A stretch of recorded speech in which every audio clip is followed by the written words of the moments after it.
Russia has admitted it is under pressure from Ukrainian forces as it battles to retake areas in the southeast. Russia's faced a series of setbacks in recent weeks. And in a rare admission, its new commander in Ukraine says the situation in Kherson is tense.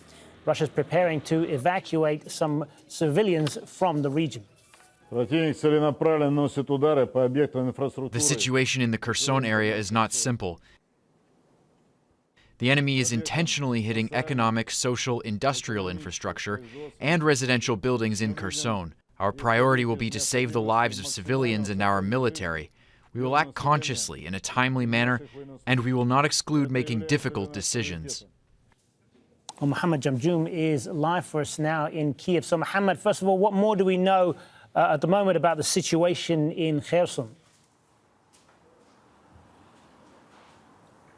Well, Hazem, it's very interesting, this statement from the new commander of Russian forces in Ukraine. The fact that he is admitting that the situation is difficult, that is suggesting to a lot of analysts and a lot of people here in Ukraine that this is an apparent concession, that there is a danger of Ukrainian advances or more advances towards Kherson. You have other Russian-installed officials in the southern region that are also announcing that there has been this gradual, organized, what they're calling evacuation of civilians from parts of the southern region and parts of Kherson.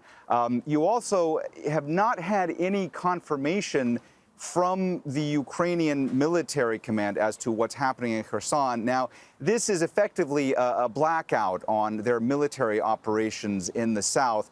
And typically that happens here in Ukraine when there is fierce fighting going on, when there is that fierce counteroffensive, which we know has been going on for quite some time. There have been some indications, some subtle indications from officials here in the past few days that Ukraine does believe that it is making significant advances in Kherson, and that there is a belief among some people in the government here that perhaps Kherson could be retaken by Ukrainians. But all we've heard officially from the military command in the south is that there is an active defense by Ukrainian soldiers there on the front to hold their occupied lines. They're talking about Mykolaiv, Kherson, Zaporizhia as well.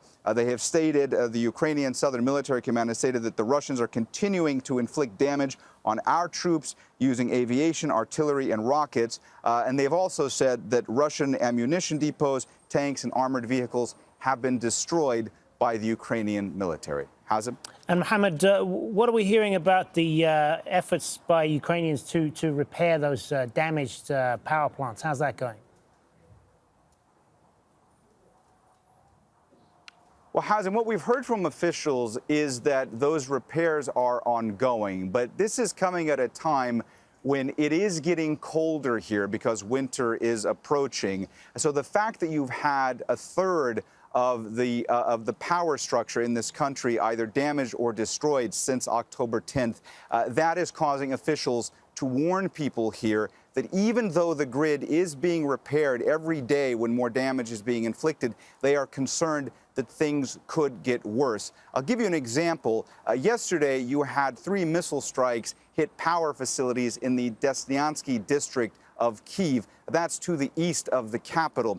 We went out to the Desnyansky district just hours after those strikes had happened. We talked to residents who didn't have power at that time. Now, as of today, power has been restored. But yesterday, when we were out there, residents were telling us just how concerned they were about what could be happening next. Here's our report.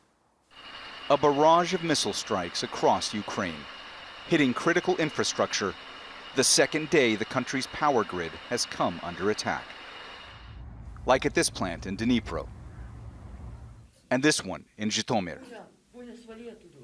Ukrainian officials expect more attacks in the days ahead. The terrorist state Russia is making every effort to destroy the Ukrainian energy system. The main target is not only the peaceful Ukrainian civilians, but also critical infrastructure. In Kyiv's Desnyansky district, power facilities were hit by 3 missiles, leaving many areas in the dark. For residents of this apartment complex, concerns are growing.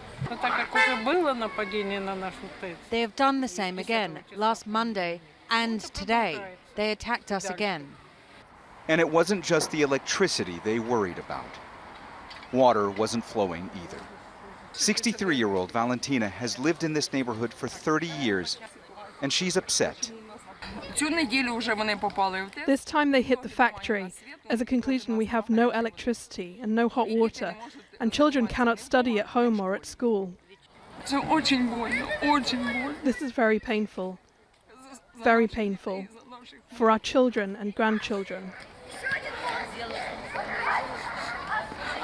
For now, the residents wait, hoping utilities will come back online soon. Ukrainian officials say 30% of the country's power plants have been damaged by Russian shelling since October 10th and add that more blackouts are possible. They're urging citizens to limit their consumption of electricity, a critical warning as winter approaches and temperatures continue to drop. Mohammed Jamjoum, Al Jazeera, Kyiv.